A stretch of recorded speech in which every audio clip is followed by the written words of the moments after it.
they own.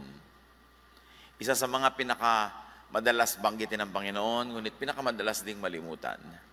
Once in a while, we have to go back to very basic teachings of the Lord because they get forgotten. Pero nandito ang susi para sa tahimik, payapa, at mabungang buhay. When more is less. Lord, we thank you that you're always more. But we have to think of what should be less so you can be more. Turuan niyo po kami ngayong Panginoong malinawan kung anong tunay na dapat inuuna. Yung mga alam na namin ay maalala at maipamuhay, lalo pa sa mga panahon na kami nalilito. Father, we thank you that you are light, that you are life, that you are our healer, our teacher. Now be our preacher. Lead your people unto greater knowledge of you, unto a greater level of peace and joy in life. In Jesus' mighty name we pray with thanksgiving. When more is less. Akala kasi natin laging more is more. Kaya lagi natin gusto more. But when there are times when more really becomes less. Matthew 6:24-34, isa sa mga pinaka-common teachings ng Panginoon, pero dapat laging balikan. Walang makapaglilingkod na alipin sa dalawang Panginoon, sapagkat kapopotan niya ang isa at iibigin ang ikalawa. Paglilingkuran ng tapat ang isa at hahamakin ang ikalawa. Hindi niyo maaaring paglingkuran ng pareho ang Diyos at ang kayamanan. Kaya't sinasabi ko sa inyo, huwag kayong mabalisa tungkol sa inyong kakainin at sa inyong iinumin upang kayo mabuhay. Sino sa inyo ang makapagpapahaba ng kanyang buhay ng kahit isang oras sa pamamagitan ng kanyang pagkabalisa? Kay liit ng inyong pananampalataya sa Kanya. Kaya huwag kayong mag-alala na baka kayo kapusin sa pagkain, inumin o damit. Hindi ba ito mga henti lang na babahala tungkol sa mga bagay na ito? Alam na ng inyong Ama na nasa langit na kailangan ninyo ang lahat ng ito. Ngunit higit sa lahat ay bigyang halaga ninyo ang kaharian ng Diyos at ang pamumuhay ng ayon sa Kanyang kalooban. At ibibigay niya sa inyo ang lahat ng mga bagay na ito.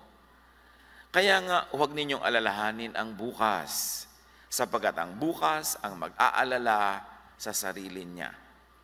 Sapat na ang inyong mga suliranin sa bawat araw. Paboritong ituro, paboritong pag-aralan, at pag sinunod talaga at laging naalalang sundin, susi sa mapayapa, tahimik, at even masaganang buhay. What is a major enemy of peace and happiness, according to the teachings of Jesus? Worry about provisions. Provisions in the future. Mostly, the worry is about the future. Not about now, not about today.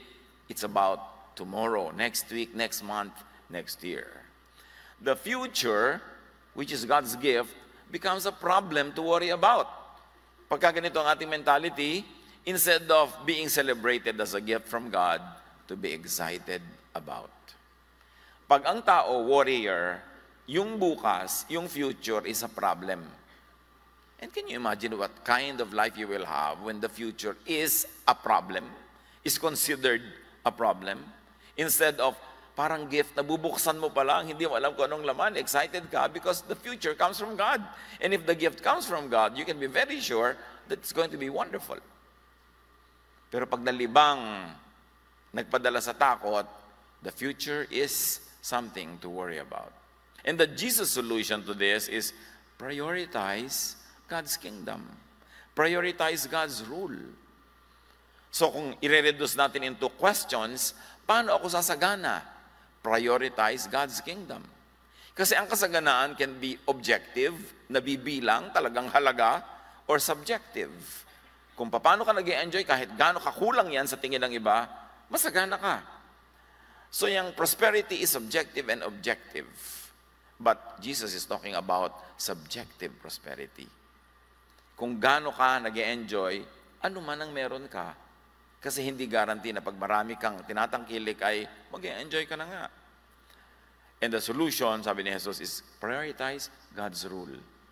Gusto niyo huwag kayong matatakotin, mag-alala, huwag kayong lagi na lang nangangamba, ang unahin ninyo ang paghahari ng Diyos sa inyong puso, sapagkat pag siya ang naghahari, ang lahat ay mapapasaayos. Lalong-lalo ang ating points of view, yung ating pananaw, yung ating value system.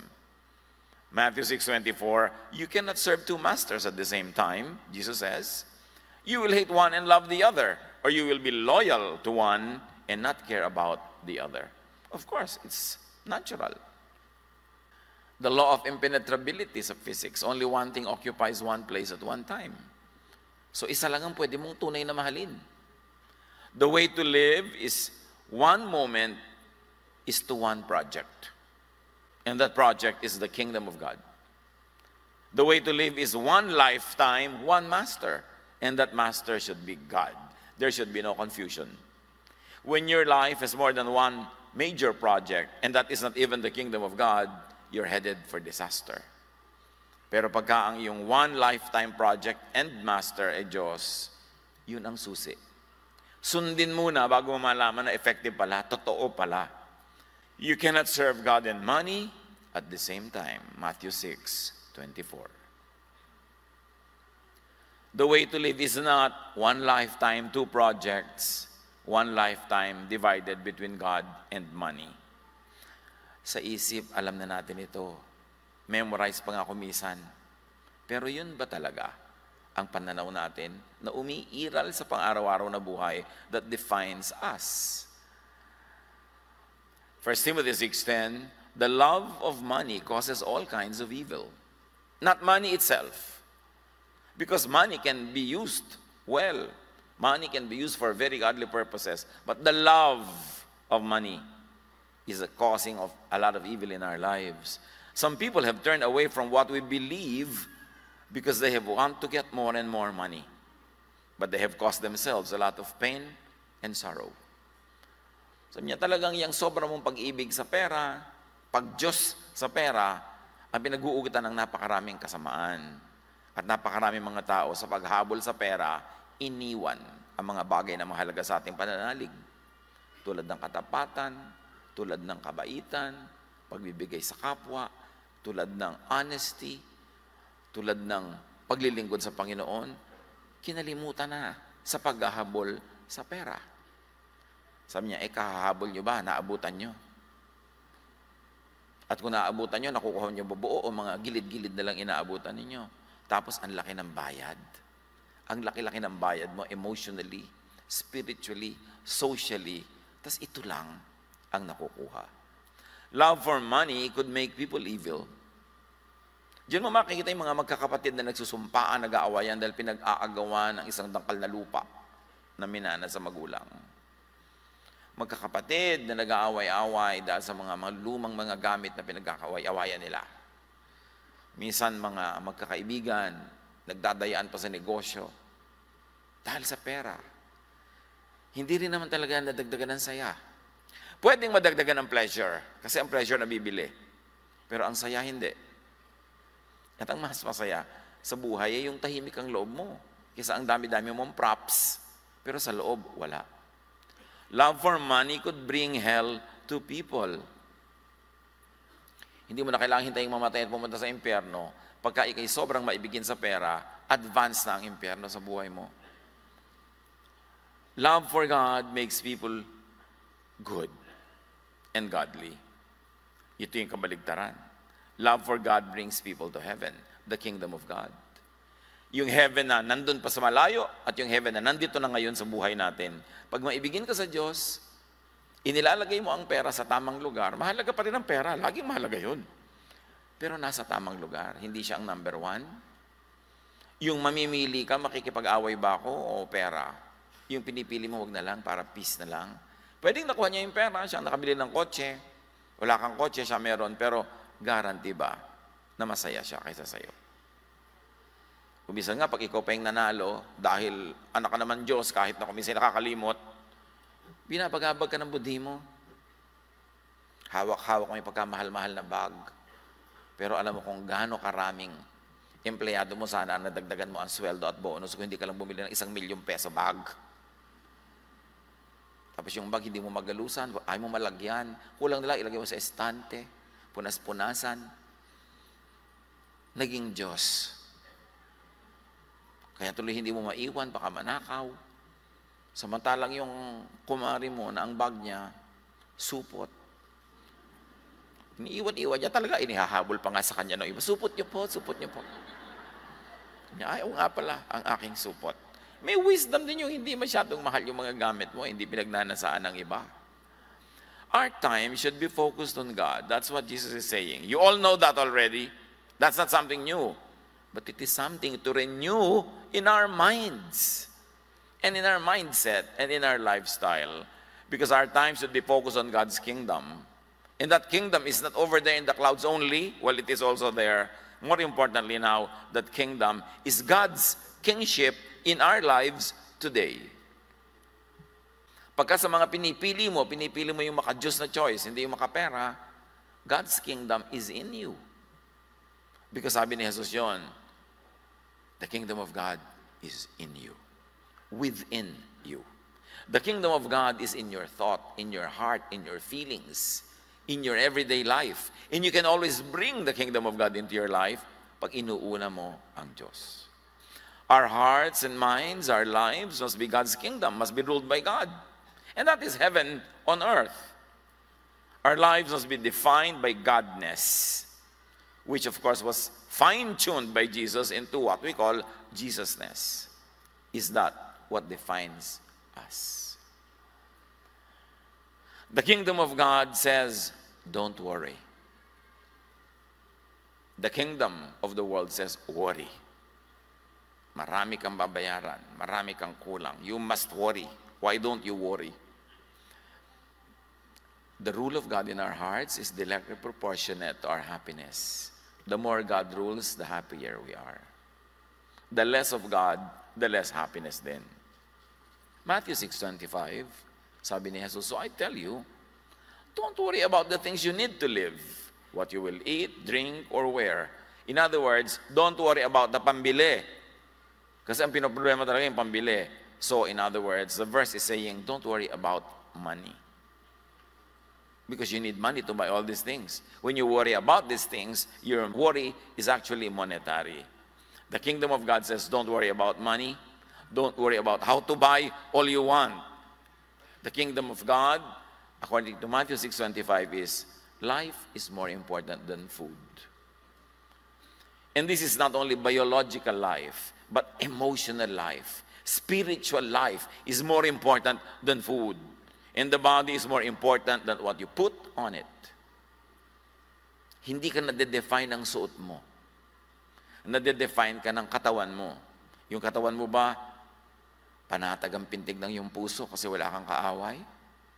O ang dami mong kagalit kasi nag-aagawan kayo for money, may kakompetensya ka, marami kayong mga samaan ng loob, balot na balot ka ng magandang alahas, pero yung puso mo ang bilis ng tibok, lalo pag nakikita mo siya. You are defined by your health. At mahirap maging healthy pag sobra kang maraming hinahangad sa buhay. Kasi lagi kang kulang, lagi kang naghahabol. Money is just a tool of production. It is not the product that we want. Money is only the means. It is not the end. Money is the road, not the destination. Ngayon, kung makakarating ka sa destination mo, which is happiness, without the money, better. Bakit ka ba talaga mag-a-apply pa ng visa? Bakit ka ba magre-reserve pa ng plane ticket, ng hotel, para pumunta ka sa isang malayong bayan? Di ba para ka sumaya? Pero kung nandun ka na sa likod nyo, nangunguyakoy ka sa ibabaw ng balde, tapos ang saya-saya mo na, di nakarating ka na rin doon sa destination without having to go through the route, without the expense. So your wealth is not really where you are, how much you have, how much you spend, but your state of the heart. Pwede rin naman siyempre masaya ka na nagbiyahe ka, pero hindi lahat yun guarantee. No guarantee that it will happen. So, don't sell yourself soul to the devil just to be able to get the money that you need for a vacation. Because a vacation is in the mind. Kahit na ipikit mo lang yung sarili at sa guni-guni mo, ay lalangoy-langoy ka sa Palawan. Buti pa, minus the dikya. Pero kung talaga makakarating ka doon, maganda if you don't have to diminish the kingdom of God in your heart. Yun ang importante lagi. Hindi natin minamaliit yung may binili ka, nagsaya ka, nagpasyal ka. Pero at what expense? If it's at the expense of your spirit, of your relationship with God and with other people, it's not worth it. Yun ang sinasabi ni Jesus. Hindi niya sinasabi, huwag kayong kumain, huwag kayong mag-isip ng kakainin, pero huwag yan ang una. Kasi pag natutuwa ang Diyos sa'yo, problema ba na padalang Kanya ng kailangan mo? Pero kung di siya natutuwa sa'yo, kahit anong pagsisikap mo, magpagulong-gulong ka dyan, hirap na hirap ka. O magkaroon ka man ng pera, which is the tool, hindi dumadating yung product that you want, which is the happiness. The rule of God in your life means all that. Life filled with Jesusness is more important than life filled with money without Jesus. Pero kung may money na, may Jesus pa, wow, double, masarap. Pero hindi naman lagi yun magkakambal. At ang pinag-aaralan natin mga kapatid, kung kailangan pumili, huwag ka malito. Choose Jesus. Choose Jesusness. But if you can have both without having to sacrifice your spirit, that's a double blessing. Matthew 6:27, you cannot add any time to your life by worrying about it. You cannot make life better by worrying about it. In fact, the more you worry, the more you shorten your life. So sabi, huwag kang maging warrior. Pag sobra kang warrior, nakakalimot ka kung sino ang Diyos, kung sino si Jesus, at sa kanyang mga pangako. Matthew 6:31-32, don't worry and say, what will we eat? Or what will we drink? Or what will we wear? That's what those people who don't know God are always thinking about. Huwag nyo ito sabihin lagi sa nanay nyo na nagwa-worry, ano isusuot mo? May baong ka ba? Ano lulutuin natin mo? Mami, Matthew 6:31. Matthew 6:31 pala ha? O sige, hindi ako magwa-worry. Bahala kayo mamya. Misa kasi sobrang nating pinapahirapan yung warrior kasi siya yung responsible kaya siya nagwa-worry. But you know, if you work and do your part, the warrior member of your family will worry less. Sabi, nag ka naman ng nagmami. Kaya ako nagnanag, hindi mo pa ako sinusunod. Kung sumunod ka na sana, hindi na ako nagnag. So, hindi laging kasalanan ng warrior o nagger, ba't siya ganun? Kasi kung minsan, hindi natin sila tinutulungan. Pero pag nagtulong-tulong tayo, we do our part, we put God first. Sabi ni Jesus, don't worry about these things. Kayo ba minsan, kahit minsan sa inyong buhay, maliban na lang siguro yung napaka-small, 0.0001%, dumating na ba talagang isang maghapon na wala kayong kinain?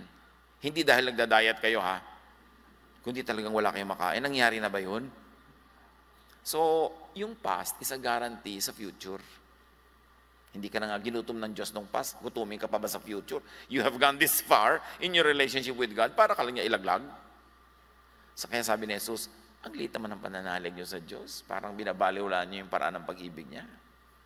People who don't know God, people who don't believe in God, fill their minds with thoughts of needs, of money. And when you are always thinking about needs, about money, no matter how much money you really have in your pocket, you are poor. Because pag ang laging laman ng isip mo ay worry, poverty, fears of poverty, actually poor ang mentality mo at that time. Kahit may pera ka. Pero kung wala ka masyadong pera sa tingin ng mundo, parang kulang sa kanila, pero ikaw nagtitiwala, ginagawa mo naman ang tama, nagtatrabaho ka para sumweldo ka sa katapusan, nagtatanim ka para meron kang anihin, at natuturuan mo ang sarili mo maging masaya sa meron ka ngayon, at ipagtiwala sa Diyos yung future plus your planting for the future, hindi Diyos lang, may ginagawa ka rin, that is heaven on earth. People who worry become unhappy and afraid. Therefore, people who worry go to hell in advance. Tatawagin niyo bang heaven yung worry? Hell yun. Paano naman po hindi ako magwo-worry may mga bayarin ako? Mag-work ka ngayon para may sweldohin ka. Magnegosyo ka ngayon para may tubuin ka. Magtanim ka ngayon para meron kang anihin. Pero matapos mong magtanim, huwag mo nang hukay-hukayin everyday to see if it's growing. Because you plant, the Lord makes it prosper. You plant it, you take care of it. Ganun ang paraan. Hindi naman ibig sabihin naniniwala ka sa Diyos tungkol sa future. Wala ka nang gagawin. So bakit ka bumibili ng insurance para sa health mo, pagtanda mo? Hindi ka ba naniniwala sa Diyos? Naniniwala ako sa Kanya. At naniniwala akong siya magbibigay sa akin ng panghulog sa insurance na to. Siguro ahente kayo dyan, ano? Hindi yung naniniwala ako sa Diyos, as wala akong gagawin, bahala na ang Diyos in the future. It doesn't work that way. Because true faith in God means you plant so you harvest. But you believe that God will prosper your plant and will give you fruits. Ang paniniwala sa Diyos may kakambal na action. Sabi ni Jesus, don't worry because your Father in heaven knows that you need all these things. In other words, Jesus is saying, God is thinking of you. Yung si Papa mo, baka nga hindi ka naiisip, di ba? Tapos siya yung poor mo. Yan ang mga iba, iniisip ka ba talaga ng employer mo? Iniisip ka ba talaga? No, but God thinks of you. Sabi ni Jesus, your Father knows what you need. So, hindi mo binabaliwala yung need mo. Hindi mo siya sinasabing, I don't want these things. You want and you need, pero nasa lugar. Hindi siya ang overriding issue of your life. Dahil naghahanap buhay ka para mabuhay, hindi ka nabubuhay para maghanap buhay. Kaya ang lagi kong ipinapakiusan sa mga employer, lalo sa mga kapatid natin sa church, mayroon na kayong asenso sa buhay, kayo na yung mga employer, bigyan nyo naman ng mas marami halimbawang day off yung mga empleyado nyo. Kasi kulang na kulang ang oras nila para sila mabuhay. Kung ang konti ng day off nila, tapos sa isang day off, doon sila maglalaba, mamamalansya, magluluto for 1 week na pagkain. Paano pa sila magbabayad ng mga kuryente at mga tubig kung walang bayad center sa mga lugar nila? Mga government offices, paano sila mag-a-apply ng passport ng ganito kung di pa sila absent? Yung walang ka-oras-oras para mabuhay ang mga naghahanap buhay. That's why people of God, when it is in your power to give it, give your employees more time. Lalo yung mga bagong kasal. O kaya yung kakahiwalay lang. Kailangan doon mag-move on. Di ba? So, kailangan natin ng ganun. Yung para ang buhay natin mas tahimik. Yun ang paghahari ng Diyos sa ating buhay. Yung may time ka para sa mga bagay na nakakapagpasaya, nakakapagpahinga. Matthew 6:33, what you should want most is God's kingdom and doing what He wants you to do. Kung minsan sa paghahabol mo nga ng hanap buhay, hindi mo na magawa ipinapagawa sa'yo ng Diyos. Tuloy, hindi kumpleto ang rekado na iyong buhay. Sabi niya, then He will give you these other things that you need. Seek first His kingdom and His righteousness, and all these things will be added to you. Fill your mind with the teachings of Jesus.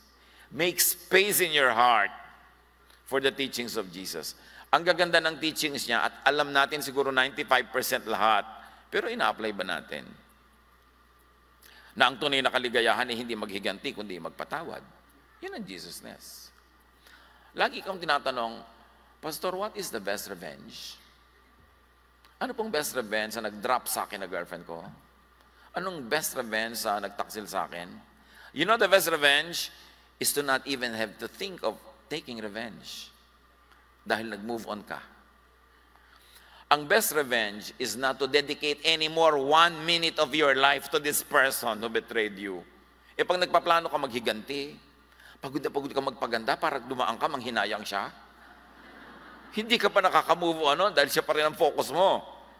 The best revenge is to forget that this person exists and to just live your life the way God wants you to live it. Don't dedicate any more effort to impress o manggalit o manakit. Kasi pag ganun, hindi ka pa talaga malaya sa Kanya. Take that revenge, the revenge na Kebs. Yung wala akong pakialam sa'yo.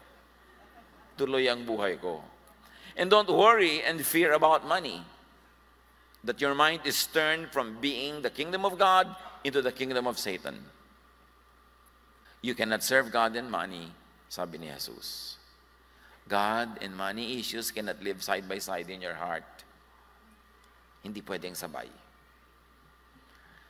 Laging tanong ng iba, paano ako mabubuhay? Kailangan ko talaga ng pera. Yun nga ang sinasabi ni Jesus. Hindi ko sinasabi, hindi mo kailangan yan. Hindi ko sinasabi, huwag kang maghanap buhay. Ang sinasabi ko, hindi yan ang priority.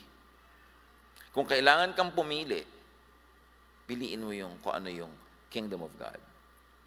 Merong mag-asawa, kumikita naman sila ng sapat naman, pero naaakit yung isa na mag-abroad pa para marami silang mabili. Tatanungin nila ako, saan ba kayo sasaya talaga? Yung magkasama po kami. O di ganyan, pagkasyahin nyo kung ano yung meron kayo. Pero kung meron talaga kayong kailangan project, maghiwalay muna kayo sandali. Pero may deadline, hindi habang buhay. Hindi yung kasabihan nila na nasa Saudi Arabia ka hanggang May. Hanggang May langis. Talaga walang uwian ito, no? About the future. James 4:13-16. Some of you say, today or tomorrow we will go to some city. We will stay there a year, do business, and make money. Listen, think about this. You don't know what will happen tomorrow. Your life is like a fog. You can see it for a short time, but then it goes away. So you should say, if the Lord wants, we will live and do this or that. Laging kasama ang Diyos sa equation. Nagpaplano ka, if God wills. If God allows it, then it will happen. Which really means, hindi mo pinagpipilitan. When the door is closed by God, hindi mo pinagpipilitan. Malalaman mo ang God's will kasi kusang nangyayari, it unfolds. Yung tulad ng narito tayo ngayon, I have no doubt na God's will. Kasi hindi natin ito binalak. Wala sa kabalak-balak natin magpunta dito sa bulwagan na ito. Walang-wala. Isang Martes ng umaga, naghanda kaming pumunta sa meeting with the Cultural Center of the Philippines para sa 2 p.m. meeting. Meron silang agenda tungkol sa building ng folk arts. Sa 2 p.m. meeting na yun, sinabi nila, you have to move out because we have discovered new reasons for you to move out. It is not safe. 2 p.m. That was Tuesday. Wednesday, may worship tayo. Saan mo dadalhin na napakaraming taong ito? But you know, that was 2 p.m. Tuesday. Before the offices closed, 5 p.m. ng Tuesday, nakalipat na tayo dito. Wala sa balak. Sana kung napalipat tayo sa isang bodega sa Quiapo, papalakpak din kayo, ha? Yung kahit na magbawas kayo mga damit sa init. Di ba? Kasi kahit saan tayo dali ng Panginoon, yun ay bulwagan ng Panginoon. Pero hindi natin ito binalak. Yung halimbawa, yung napangasawa mo lang dahil sa takot-takot mong balak. Kasama pa ang alak. Kasi pag may alak, may balak. Nilasing mo lang pala. Yung kutakot-takot ang ginawa mong scheme para kang gagambang gumagawa ng mga sapot para pagdaan niya, mahuli mo siya. Ang hirap masabing God's will, yung nakialam ka ng nakialam, gumawit ka pa ng mga below-the-belt tactics, nang daya ka pa, nagnakaw ka pa, nakipag-away ka pa, hindi mo masasabing God's will yun. Pero yung gusto mo magnegosyo, hinahanda mo sarili mo, namumunan ka, nag-aaral ka, tapos tuloy-tuloy, then you can say, wow, God's will. Pero yung kung ano-ano pang gimmick ang ginawa mo para matupad, nakakaduda. Kaya sabi, if it's God's will, it will happen. So relax ka lang, may mga bala ka, hindi natuloy, in spite of you doing your best. Katulad na ibang lumalapit sa akin, Pastor, ikaw 7 board ko na po. B-O-R-D anak o B-O-A-R-D? Diba? Kasi, so, hindi ka pumapasa, may ibang balak sa'yo ang Diyos. Una, nag-aral ka ba mabuti? Yes. Pinanda mo ba sarili mo? Yes. Hindi ka pa rin pumasa 7 beses na, baka gusto ng Diyos, mag-artista ka. Subukan mo. Diba? Itakasa na yung pinto, huwag mo ipagpilitan. Kasi pag gusto ng Panginoon, although may mga gusto ang Panginoon na kailangan mo ring paghirapan, pero alam mo na hindi ka pinipigil, mahirap lang talagang gawin yun. Pero dapat kang makiramdam kung ano ang ginagawa sa iyo ng langit. At yung pagpapayaman na yan, makaramdam ka, kung gusto mo magnegosyo, gusto mo makuha to, gusto mo makuha yung pwesto na yon, kung ano-ano nang pinaggagawa mo sa buhay, na sa suffer na ang spiritual life mo, you know, hindi yan ang will ng Diyos para sa iyo. Kailangan sang-ayon ng langit sa ginagawa mo. Jeremiah 29:11, I know the plans I have for you. I have good plans for you. I don't plan to hurt you. I plan to give you hope and a good future. Sabi niya, I know the plans I have for you. Plans to give you hope. Plans to prosper you, not to hurt you. So may plano ang Diyos. Ang tanong lang, tugma ba ang plano mo para sa'yo sa plano ng Diyos para sa'yo? Mahirap ang makipagtunggali sa Diyos, nakikipag-agawan ka ng manibela ng iyong buhay. Kaya kailangan makiramdam. Spirit-led ka. Let God plan your life and lead your every step. You live your life now, day today in pursuit of God's kingship. Psalm 37, 23 to 24, if you do what the Lord wants, He will make certain each step you take is sure. The Lord will hold your hand, and if you stumble, you still won't fall. Yun ang ganda, na ang sinusunod mo yung landas ng Panginoon. Hawak ka niya sa kamay, inaakay ka niya. Matapilok ka man, hindi ka mahuhulog kasi hawak ka pa rin niya. So do what the Lord wants. The steps of a good man are from the Lord. Sabi ng Revised Standard Version. So among the choices, alam naman natin to, it is not always clear what the Lord wants. Diba? Hindi naman laging malinaw kung anong gusto ng Diyos, pero merong malinaw yung ayaw niya. So by process of elimination, you can already remove that which you know God doesn't want for you. Konti na lang yung matitira. At doon ka na lang mananalangin, makikiramdam, magtatrabaho para malaman mo which among those that God allows ang best for you. Eliminate muna yung alam mong ayaw ng Diyos. What God doesn't want for us is that which is on Jesus. Pastor, paano ko po malalaman kung ayaw ng Diyos? Well, it is not peaceful, it is not restful, it is not loving in method and in result. It is vexing, stressful, consuming in method and result. You know that that's not what God wants for you. Yung pag ginawa mo, wala ka nang natirang oras sa sarili mo, nawalay ka na sa lahat ng mahalaga sa iyo, nako-compromise pa yung mga pananalig at mga paniniwala at ang iyong kabutihan, you know that God doesn't want it for you. Huwag ka malito. Huwag ka maglito-lituhan dahil maraming benefit. Nakakalito po kasi. Hindi nakakalito yung nililito mo sa sarili mo kasi naaakit ka doon sa benefit. Pero alam mo kung anong ibabayad ng iyong spirito. Huwag ka malito. At huwag ka maglilito-lituhan. Kasi pag umalis ka sa root ng Panginoon, nawawala yung hawak. Ikaw ang bahala sa buhay mo. Importante, unahin ang kingdom of God. Pastor, meron pong offer sa akin, ang laki-laking difference ng sweldo. Kaya lang po talagang sobrang hirap ng trabaho, mapapagod ako, bla bla bla. O gusto mo ba yun sa buhay mo? Pag naman lumaki income mo, hindi naman ibig yun, lalaki yung enjoyment mo, dadami lang humihingi. Gusto mo yun. Sinabi ni Solomon, the more money increases, the more those who consume them. Kasi pag wala kang pera, wala ka naman kamag-anak. Pag nagkapera ka, natutuntong ka kahit third degree. Yung nanay ko, inalagaan ng nanay mo ng 3 days ng panahon ng hapon. Therefore, di ba? Therefore yan. So, is it really worth it to have a lot of money? Is it really worth it? God doesn't want us to be consumed by greed and by pride. 1 John 2:16, ang lahat ng nasa sanlibutan, ang pagnanasa ng laman, ang pagnanasa ng mga mata, at ang pagmamalaki sa buhay na ito ay hindi nagmula sa Ama, kundi sa sanlibutan. The lust of life, lust of the eyes, pride of life, lust of the flesh, it's not from the Father, it's from the world. 1 Timothy 6:9-10, people who want to be rich bring temptations to themselves. They are caught in a trap. They begin to want many foolish things that will hurt them. These things ruin and destroy people. The love of money causes all kinds of evil. Some people have turned away from what we believe because they want to get more and more money. But they have caused themselves a lot of pain and sorrow. Look around you, or look at your own life. Look at the lives of people that sometimes we admire. Nung dumami ba talaga ang pera nila ay dumami ang saya? Dumami ba talaga? Yang pera, mahalaga lang pagkawala at pagkonte. Pero pag marami na, hindi na kasing halaga nung tulad nung kung konti. Halimbawa, nagkaroon ka ng 1,000, wala ka, di ba? Ang halaga nun, buhay mo talagang naiba. Pero pagka kumikita ka na ng 100,000, nadagdagan ka ng 1,000, will it really make a difference?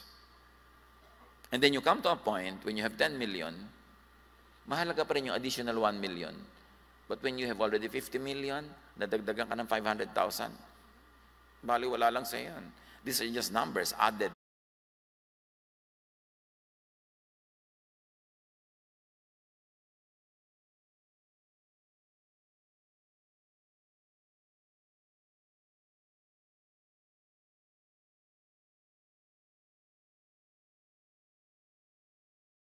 dumadami ang iiwasan mo, dumadami ang compromises mo, dumadami ang iyong bayarin. I always love recalling this story, and let me recall it again. I was away in this country for some time, and then after I came back, a friend of mine who's a very close friend from way back, nag-dinner kami. Sabi niya sa akin, ang net worth ko nadagdagan ng so many millions. Wow, di good. Sabi ko, ikinuwento niya sa akin lahat ng mga nadagdag na kayamanan niya. Kaya lang hinahabol siya ng mga tao. Dami. Lahat ng uri ng tao hinahabol yung pera niya. Tapos mga empleyado niya nag-aaklas, nag-welga. Mayroon pa silang mga threat sa buhay nila, may gusto pang kumidnap sa kanila. Yung ganun na nangyari. Sabi ko, teka, yung kama mo, nabigay sa'yo ng mama mo na antik na malaki, dinagdagan mo ba? Sabi, hindi, ang lapad na nga nun eh. Yung kotse mong 3, ginawa mo na bang marami? Sabi, 3 na nga, hindi ko magamit lahat, di 3 pa rin. Gano'ng karaming steak na kinakain mo ngayon sa isang linggo? Kasi dati, once a week, may steak siya eh. Sabi niya, once a month na lang, kasi alam mo naman, may edad na tayo. Yan naman pala, hindi mo dinagdagan yung kama mo, hindi din mo yung steak, hindi mo dinagdagan kotse. Para ano yung nadagdag mong pera? Walang idinagdag na ligaya sa'yo. Ang dinala sa'yo, kutakot-takot na problema. So, importante na when we have what we need, we shall be content with that. Because by having more, sometimes you pay more. But you don't enjoy more. Kaya huwag padaya. Ngayon, kung mahalaga sa inyo, i-grow yung business nyo, i-grow yung mga numbers nyo, do it. But not at the expense of your personal joy, your happiness, and your peace. Because you have only one life to live in this world. And you must maximize the joy, the happiness, the pleasure. And sometimes the search for material things, thinking that it would help you buy happiness, actually it buys you problems. It's not always true because meron namang kayang-kaya nilang dalhin ang kayamanan nila, masaya pa rin sila, tahimik pa rin sila, pero konti ang nakakagawa nun. Kasi maraming tao, lalo hindi lumaki sa yaman, hindi sanay, hindi marunong, napupundi sila, kumbaga sa bombilya, sa laki ng wattage sa dumadaan. Kaya yung dating matitinong pamilya, nag-aaway-away, dating bababait na anak, nagiging suwail, kasi nagkakaroon ng mga pera, nagkakaroon ng mga kaibigang mapera, at minsan nasisira pa yung pamilya. What we believe is what is important that we keep. Peace, love, goodness, kindness, rest, relaxation, enjoyment, health, wellness, that's important. More pursuit of money, many times, not all the time, could lead to less of this. Meron pa nga, pastor, mula po nung yumaman kami, hindi na nga kami nakakapagbakasyon together eh. Bakit? Hindi kami pwede lumipat sa isang eroplano ng asawa ko kasi pag pareho po kami natigbak, sino mag-aayos ng mga naiwan? You mean, nagpayaman kayo para ngayon hindi na kayo pwedeng sabay magbakasyon? Mabuti pa nung araw, nagbabakasyon lang kayo dyan sa kuli-kuli. Pero magkasama kayo, holding hands pa. So, hindi nakabuti sa inyo yung pera na yan. Psalm 39:6, we rush through life collecting things, but we don't know who will get them after we die. Meron pa, pastor, problema ko po yung anak ko. Bakit? Yung girlfriend po mukhang sweetik. O bakit? Di po ba, pag pinamanahan ko yung anak ko, di kasama na yung girlfriend niya. Pag naging asawa niya, 50% agad yun. Kung namatay po yung anak ko, di kanya na lahat? Something na hindi no problema ng mga walang-wala. Hindi mo marinig yan sa mga walang-wala.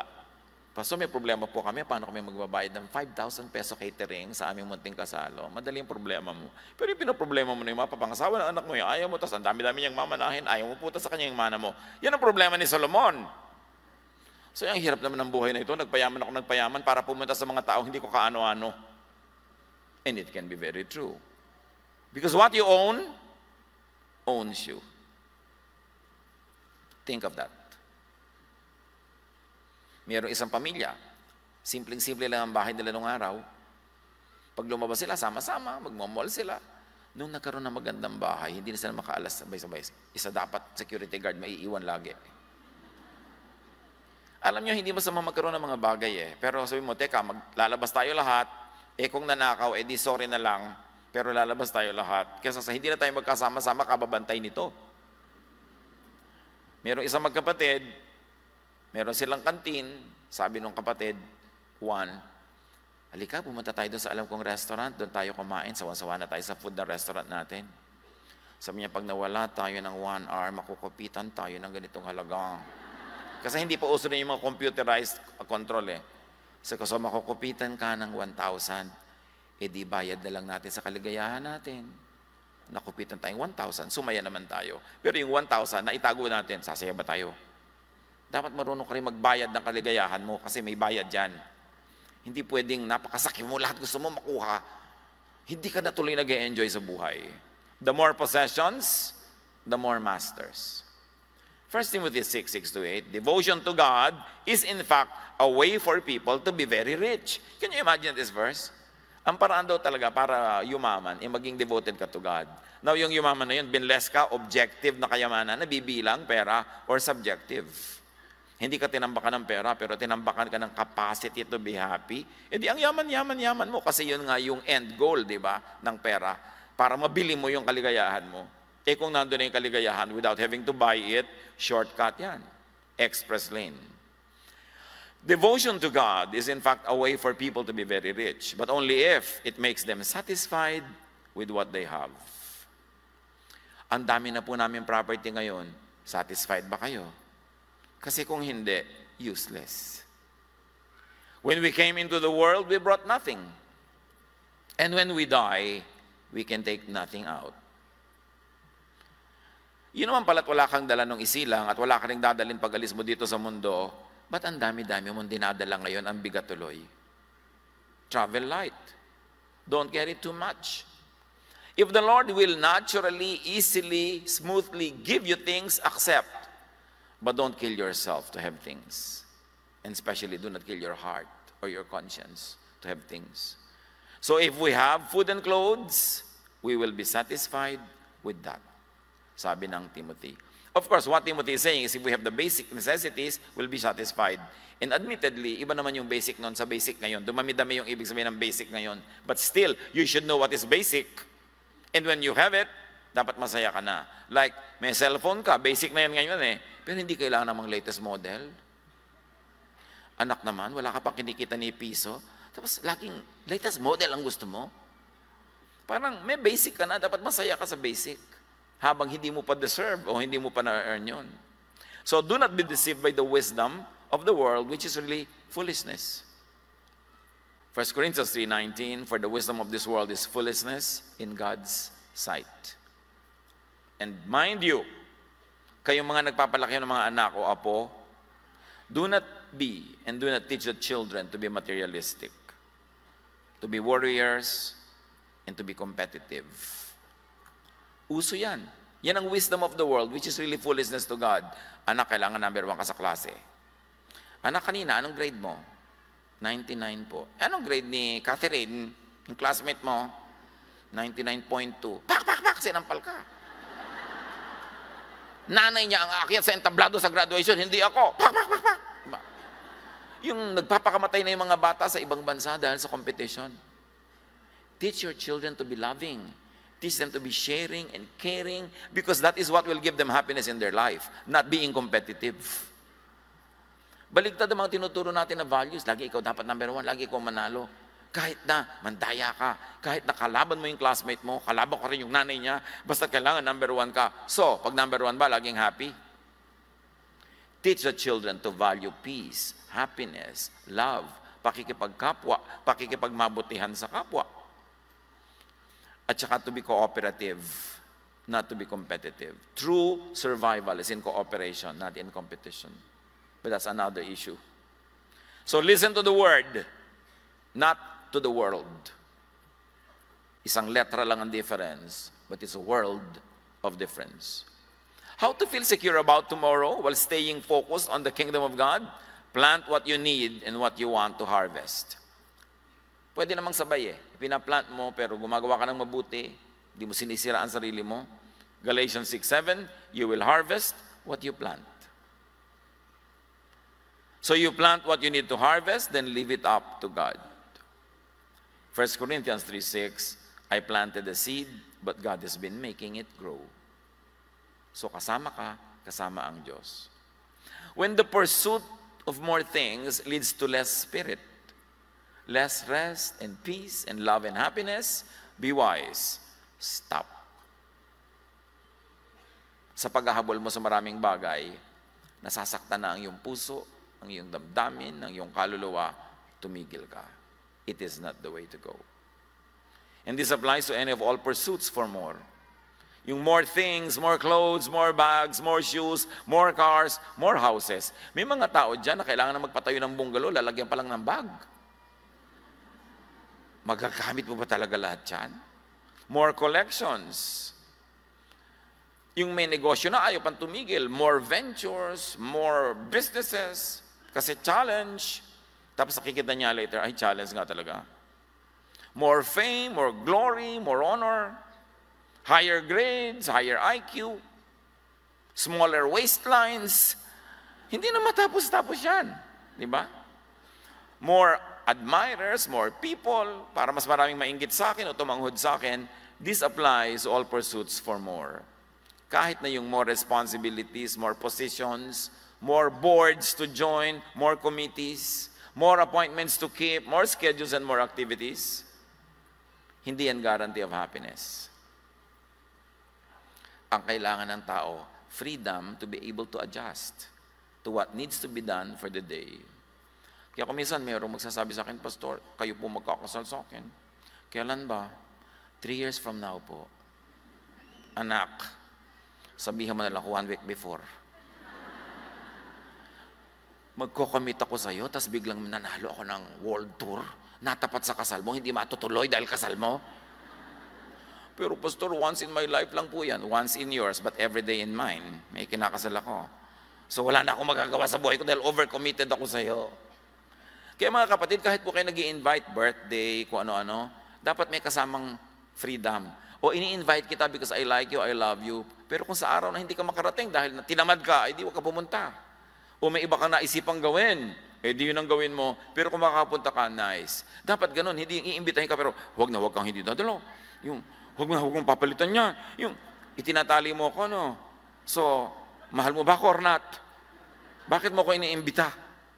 So, ganun dapat freedom binibigay natin. Let's not overcommit. Because overcommitment also means unhappiness. Kahit sa mga ministries. Yung sa'yo na lahat ang ministry. Ikaw lahat. Pero nakasimangot ka naman. Kasi hindi ka na masaya. Hindi ka napapahinga. Alam niyo yung mga disciples ni Jesus, busy-busy sila pagpapagaling ng mga tao, pagpapakain, pagpe-pray. Mark 6:31. Jesus and His followers were in a very busy place. There were so many people that He and His followers did not even have time to eat. Jesus said to them, si Jesus to, come with me. Shh. We will go to a quiet place to be alone. Then we will get some rest. Kita niyo si Jesus? Mahal niya yung mga workers niya. Hindi, sige, mamatay kayo, mapagod kayo kasi naglilingkod tayo sa mga tao. You know, pahinga tayo. Kailangan ganun. Kahit sa ministry. Hindi ka na gusto ng Diyos na pagod. Kaya nga siya mayroong Sabbath, may pahinga.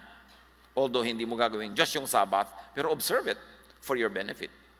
More is less when there is less Jesusness. Dapat siya yung marami. Kaya sabi ni John, He must increase, I must decrease. What should increase? Jesus and Jesusness in our lives. Luke 12:15, then Jesus said to them, be careful and guard against all kinds of greed. People do not get life from the many things they own.